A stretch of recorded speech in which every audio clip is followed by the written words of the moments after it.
Assalamualaikum warahmatullahi wabarakatuh. Waalaikumsalam. Pemirsa, kita senang sore hari ini bisa ketemu dengan Kang Ube. Ada hal yang sangat menarik kejadian di UBK ini, ya, di GBK menurut saya. Tapi kejadian di GBK itu sebenarnya kan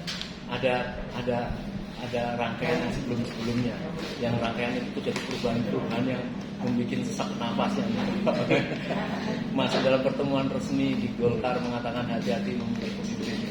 Kemudian di pertemuan juga itu menunjuk Prabowo, artinya Prabowo mungkin sudah terangkat gitu. Kemudian tetapi anehnya tidak berani mendatangi Palu.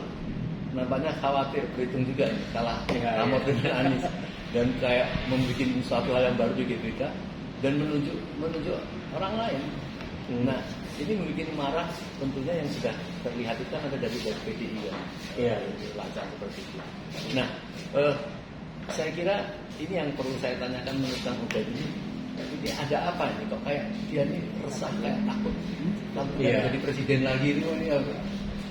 Kan pertanyaan itu kita bisa berimajinasi bahwa orang kalau terus berusaha ingin berkuasa atau melakukan sesuatu untuk kepentingan kekuasaan, berarti dia punya keyakinan bahwa dia mau berkuasa lagi, atau ada kekhawatiran yang luar biasa pada dirinya jika tidak berkuasa lagi.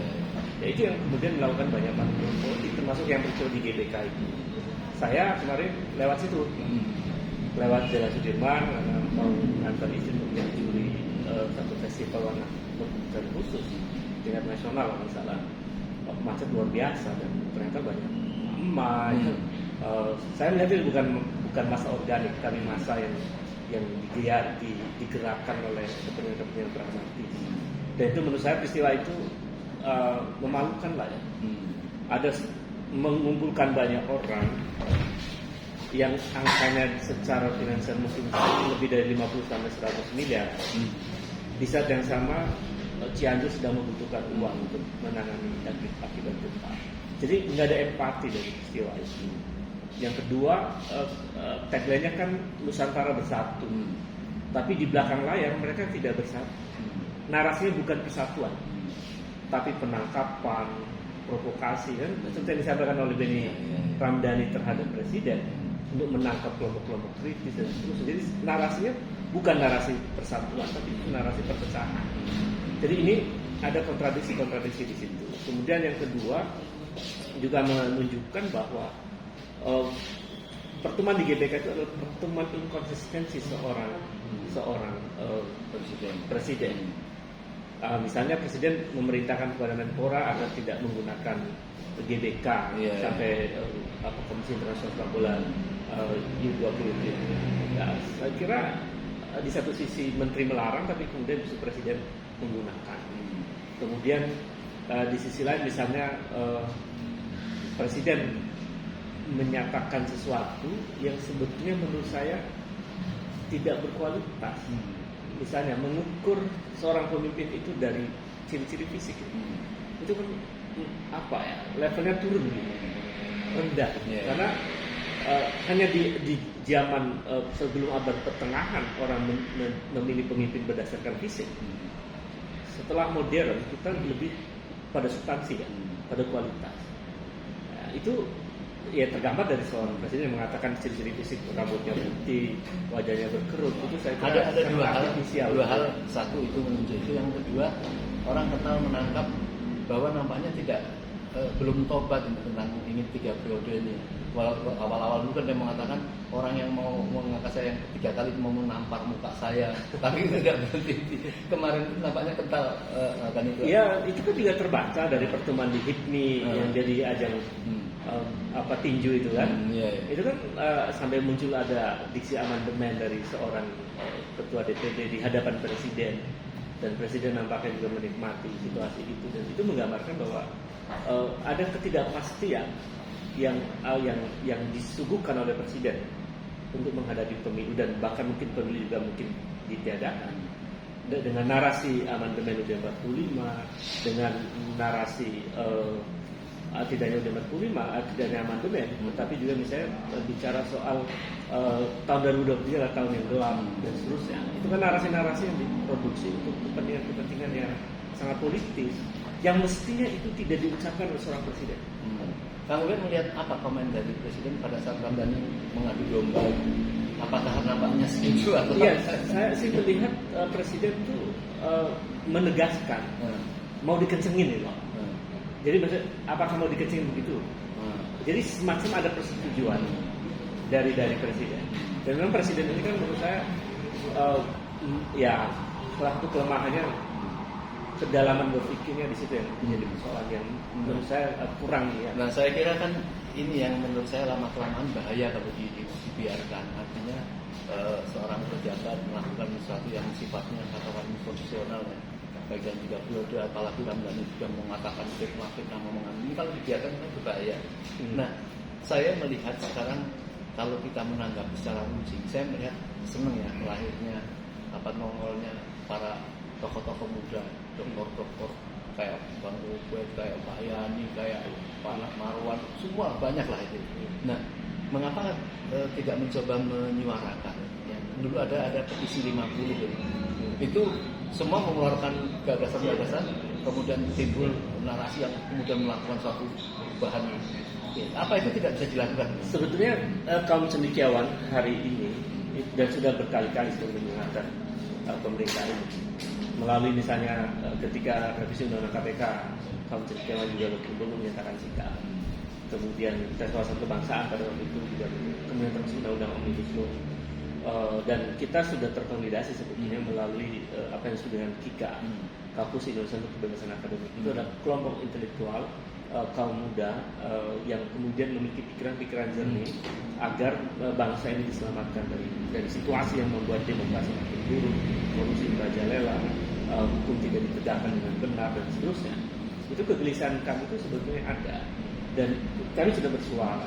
Tetapi kan kemudian suara ini mesti diperluas dan kami akan itu dalam bentuk kepengennya sosial security atau melalui DPR.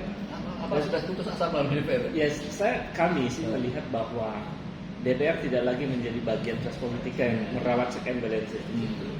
Karena 82% parlemen itu kan pendukung kekuasaan. Dan dengan data itu dan dengan peristiwa yang tadi saya sebutkan, undang-undang KPK, Omnibus Law dan lain-lain, kami sih menyebutkan DPR hanya sebagai stempel dari kekuasaan. Dan itu yang sebetulnya membahayakan demokrasi diantaranya. Karena kalau tidak ada check and balances di dalam kekuasaan, demokrasi menjadi rusak dan itu membuka ruang otoritarianisme. Dan negara bukan lagi menjadi negara hukum, bukan reserve, dia sudah menjadi maksa. Ini kan situasi yang berbahaya dan kita para akademisi melihat bahwa situasi ini membuat masa depan Republik makin suram. Apa sih yang membuat yang sangat memperburuk situasi sehingga kekuasaan takut sekali kalau terjadi satu perubahan yang ya dengan standar lah misalnya katakanlah pilpres itu sudah mulai curang-curang mau mengadang-adang calon-calon yang kayaknya bagi dari masyarakat. Ya, salah satu ciri negara modern itu kan ada negara menjalankan prinsip-prinsip good governance. Di antara cirinya adalah transparansi, kemudian partisipasi, kolaborasi, lalu turunannya tidak koruptif. Itu yang ketakutan. Ya, jadi kalau sekarang ini kan korupsi merajalela. Ya. Itu artinya hampir seluruh simbol-simbol kekuasaan berjalan dalam praktek korupsi. Apakah dia menteri, apakah dia mungkin ya kita bisa menganalisis itu semacam dugaan kuat jejaring dengan presiden, dengan partai politik dan lain-lain, bahkan anak-anak mereka, ponakan-ponakan mereka dan seterusnya. Itu suatu praktek korupsi yang luar biasa yang merajalela dan itu diakui oleh presiden sendiri bahwa korupsi di Indonesia itu sekarang sudah merajalela dan dia sebut sebagai extraordinary crime, kejahatan yang luar biasa. Nah, karena rezim ini koruptif ya secara umum, karena merajalela itu artinya kan banyak. Maka ketika kemudian terjadi pergantian kekuasaan, rezim ini mengalami ketakutan luar biasa. Karena kalau rezim baru kemudian membongkar praktik korupsi ini, mungkin penjara akan penuh dengan para politisi yang berkuasa saat ini. Jadi apa fenomena gelombang besar tahu-tahu di daerah-daerah seolah sudah mengenal Anies Baswedan Oh, ya, disambut oke. dengan seperti itu, maknanya apa kira-kira? Jadi gini. Nah, Rakyat ini sebetulnya menginginkan semacam antitesa dari praktek kekuasaan sekarang. Atau jalan tengahnya sintesa dari praktek kekuasaan sekarang. Siapa yang menjadi representasi dari antitesa rezim saat ini yang ada di lapisan kekuasaan seperti di gubernur dan seterusnya? Ya, Anies Baswedan sebagai antitesa dari pemerintahan sekarang. Dan mungkin Anies juga bisa menjadi sintesa dari kekuasaan yang berlangsung hari ini. Ini dari lapisan kelompok politik yang ada di tingkat kekuasaan di gubernur. Jadi di antara gubernur, Anies adalah antitesa dari pemerintahan sekarang dan bisa menjadi sintesa dari pemerintahan sekarang. Tapi kan ada juga kelompok-kelompok di luar gubernur yang bisa menjadi antitesa dari pemerintahan hari ini. Siapa? Kelompok oposisi. Ya, siapa mereka? Ya ada di partai-partai yang kecil mungkin, tapi juga kelompok oposisi yang kelihatan dari kaum intelektual, para cendekiawan, para ekonom, para mungkin juga mantan pebisnis, mantan purnawirawan dan seterusnya. Saya kira banyak kelompok oposisi. kalau misalnya kita melihat satu pandangan yang sama berbahayanya rezim ini lah dari segala macam lah ya, kita tahu lah bagaimana ketakutan rakyat ini, alam kita disedot habis ditransaksikan dengan dengan tidak transparannya itu. Baik kaum oposisi ataupun para pendukung ini apa tidak niscaya bisa disatukan untuk menyelesaikan ketakutan ini. Jadi sebetulnya dalam banyak sejarah perubahan, jadi perubahan itu pasti akan terjadi ketika rezim makin mengabaikan aspirasi publik. Di saat yang sama muncul harapan baru dari masyarakat. Nah, saya melihat ini tahapan ini sedang terjadi. Jadi ada proses di mana rezim makin mengabaikan publik sedang terjadi sekarang. Di saat yang sama ada hope di masyarakat untuk keinginan untuk melakukan perubahan. Nah, kalau ini bertemu dan kemudian terkonsolidasi, saya meyakini memungkinkan terjadi perubahan.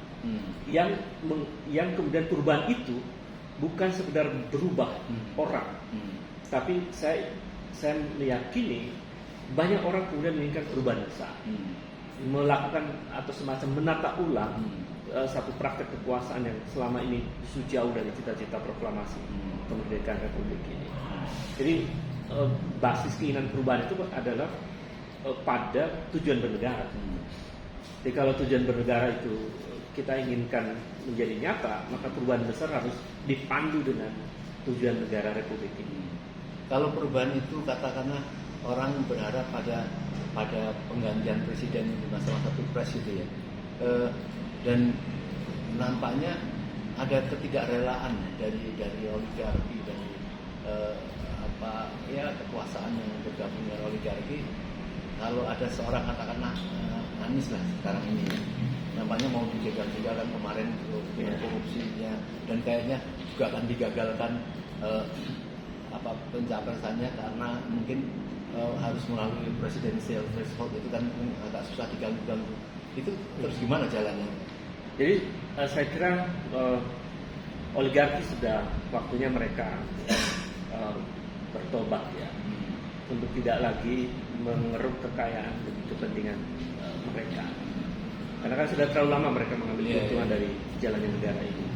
Yang kedua, di kelompok perubahan, menurut saya jika jalan linier melalui pilpres itu tidak menghadirkan satu perubahan besar, maka memungkinkan sebetulnya jalan non linier perubahan itu bisa dilakukan.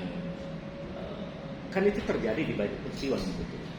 Apakah kita belajar dari sejarah dinamika perubahan di Eropa, di Amerika Latin, di Afrika, atau di Asia Timur, Asia Selatan, Asia Barat, semua menggambarkan satu peristiwa bahwa perubahan besar yang non linear itu bisa mungkin terjadi.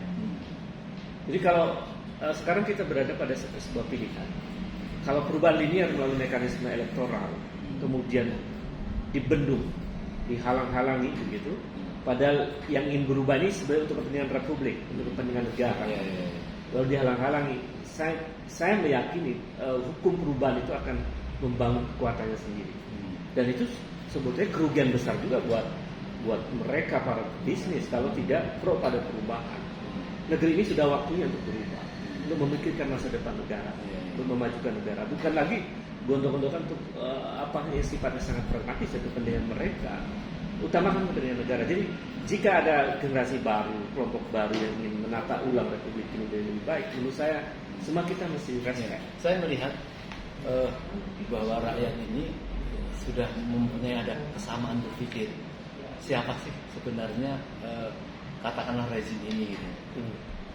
Ada nggak Bang Ubed misalnya melihat orang-orang dokter-dokter muda kayak Bang Ubed ini kemudian bertemulah dengan apa kan mungkin belum ada komunikasi ya dengan Anies yang didukung masyarakat yang pada itu ada kemungkinan dilakukan itu nggak? Pada waktunya akan sangat mungkin karena para akademisi yang masih independen itu berpikir bahwa negara ini harus menjadi negara modern dan salah satu ciri negara modern itu seluruh produksi kebijakannya berbasis pengetahuan, riset, analisis yang suah, kepentingan rakyat banyak dan seterusnya. Jadi bukan from interest policy tapi from policy. Bagaimana public policy itu lahir karena basis ilmu pengetahuan dan kepentingan rakyat banyak. Ya itu kan harus dijalankan oleh pemerintah. Nah pada titik itu calon presiden mesti mau duduk bersama dengan kaum cendekiawan yang sehari-hari bukan hanya ngajar ya, akademis itu bukan hanya ngajar tapi juga riset. Nah risetnya justru membaca masyarakat secara sebenarnya, ada objektivitas di situ. Beda dengan para politisi. Para politisi mungkin menafsirkan data masyarakat salah dengan kepentingan kan? Tapi akademisi ketika membaca masyarakat dan menemukan data paling empirik ya, kita suguhkan apa adanya. Dan para pengambil kebijakan, calon pemimpin ya, Anies Baswedan dan lain-lain, saya kira mesti mendengarkan kaum cendekiawan untuk menata ulang Republik ini agar basisnya ilmu pengetahuan. Jadi yakin masih bisa menyelamatkan negeri ini ya? Saya kira sepanjang masih ada kaum cendekiawan yang masih independen, para tokoh masyarakat dan pebisnis yang masih mengutamakan kepentingan rakyat. Tapi saya masih optimis. Kemarin itu ada protes yang meluas dari seorang Hendro Priyono mengatakan, ya kalau mau tidak diganggu ya harus bekerja sama Amerika. Kalau misalnya enggak kan diganggu-ganggu itu. Ya. Saya kira begini, Pak Hendro juga perlu dikritik ya. Jadi Republik ini merdeka dan memiliki kedaulatan. Jadi kita tidak boleh anti terhadap asing, ya, tidak boleh anti terhadap negara-negara yang secara global menjadi bagian dari negara. Kan? Tetapi posisi kita jangan kemudian menjadi semacam kecuuk dari kekuatan besar itu. Jadi mestinya equal. Kita sebagai bangsa yang berdaulat dengan Amerika itu ya biasa, dengan Cina ya biasa. Jangan kemudian kita berhadapan dengan Cina seperti di bawah kendali Cina gitu. Dengan Amerika seperti di bawah kendali Cina. Kita menghormati mereka, kita bisa bersinergi, kita bekerja sama. Ada kontrak-kontrak yang diperbarui dan seterusnya, itu kan rasional gitu. Jadi hubungannya rasional saja dengan negara-negara itu dan kita paham bahwa ada geopolitik dan peta politik global yang menguasai dunia ini. Jadi caranya cerdas gitu. Bagaimana tidak harus kemudian ya harus tunduk kepada Amerika sepenuhnya, harus tunduk kepada Cina sepenuhnya. Tapi melihat Amerika sebagai kekuatan negara besar dan kita bisa berdialog, bersinergi dan saya kira tokoh yang memungkinkan untuk itu memang saya melihatnya ya. Saya secara kualitatif saja. Memang Anies punya potensi untuk melakukan itu dibanding capres-capres yang lain. Itu ada berat yang tahun 98 itu kan. Semua rakyat itu kan sebenarnya kan mengharap begitu nongol kan kelihatan sendiri. Nah, saya kira begitu juga saat ini sebelumnya. Kalau misalnya apalagi kami mau tampil, bukan tampil maksudnya rembuk bareng dengan teman-teman yang punya satu pemikiran, satu perjuangan gitu. Iya. Bisa terjadi kan yang betul. Bisa memungkinkan. Jadi memang salah satu keinginan besar dari kaum cendekiawan di Indonesia ini ya masih memikirkan kepentingan Republik, ada keinginan untuk berkumpul bersama secara intensif yang tidak hanya virtual, tapi juga kita ingin duduk bersama secara serius menata Republik ini. Saya dari banyak bidang, ekonomi, politik, hukum, kebudayaan, teknologi, dan seterusnya. Jadi Iya. sebetulnya kita cukup kaya para intelektual yang menguasai banyak bidang, tapi itu belum dijadikan sebagai sumber daya yang dioptimalkan oleh pemerintah. Jadi kita berharap sekali ya, artinya memang melalui yang nyaman di tengah-tengah masyarakat ini seolah kan yang perubahan yang tidak pakai revolusi lah, yaitu dengan dihargainya itu pilpres ini ya, jadi jangan dijegal-jegal malah karena ada orang melihat sekarang kan ada plan A, plan B gitu. Plan A ini seolah ini sebelum pilpres ini harus saya selesaikan, tapi kan faktanya kan demo-demo kita ini begitu pokoknya mereka dipatahkan semua, dipecah semua. Jadi kekuasaan yang menghalang-halangi kebaikan, menghalang-halangi perjuangan keadilan, menghalangi agenda perubahan yang baik. Saya kira pada akhirnya dia akan tumbang. Itu hukum teori sosial politik ya. Dan kalau itu terus dilakukan, itu memungkinkan menumbuhkan kekuatan baru melakukan perubahan yang lebih besar. Jadi maksud saya misalnya ada orang-orang baik, orang-orang cerdas, orang-orang yang berpihak pada kepentingan rakyat banyak lalu dihalang-halangi untuk menata ulang republik ini. Saya kira kekuatan menghalang itu pada akhirnya akan dikalahkan. Dan berbahaya kan kalau kemudian pada akhirnya justru terjadi situasi yang kacau gitu. Jadi menurut saya ya sebaiknya lawan politiknya menempatkan lawan itu secara sehat gitu. Jadi kalau kompetisi ya sehat saja, tidak perlu kemudian. Jadi kan mestinya itu yang dihadirkan oleh kekuasaannya, dia yang bisa memfasilitasi untuk yang terbuka, yang baik kan mungkin rakyat kan tidak terjadi dendam. Tapi kalau dihalang-halang ini malah bisa menimbulkan banyak. Betul. Ini kan situasi baru kan, perang-perang dan gerakan yang lain-lain. Jadi saya kira sudah saatnya rakyat yang terus sama-sama melakukan perubahan itu berkonsolidasi, kemudian di saat yang sama juga elit politik mestinya berubah untuk welcome terhadap kelompok-kelompok yang ingin melakukan perubahan besar. Tapi kalau menghalang-halangi, saya meyakini justru akan terjadi perubahan yang lebih dasar dan sekedar proses-proses elektoral. Baik, Kang Ubed, saya kira pertemuan awal yang nampaknya kita bisa memprakarsai hubungan-hubungan dari teman-teman yang memang harus mengkerucut untuk menyarankan baik-baik lah. Terima kasih Kang Ubed. Sama-sama. Assalamualaikum warahmatullahi wabarakatuh. Baik pemirsa, insya Allah ya apa yang disampaikan Kang Ubed tadi memang ini kita tunggu-tunggu ya untuk bagaimana bisa meracunnya para anak-anak muda intelektual lah ya, biar bisa menjelaskan perubahan-perubahan secara saintifik, lega dan nyaman. Insya Allah menjadi harapan kita semua. Assalamualaikum warahmatullahi wabarakatuh. Meskipun gue nggak denger, sudah salaman tadi.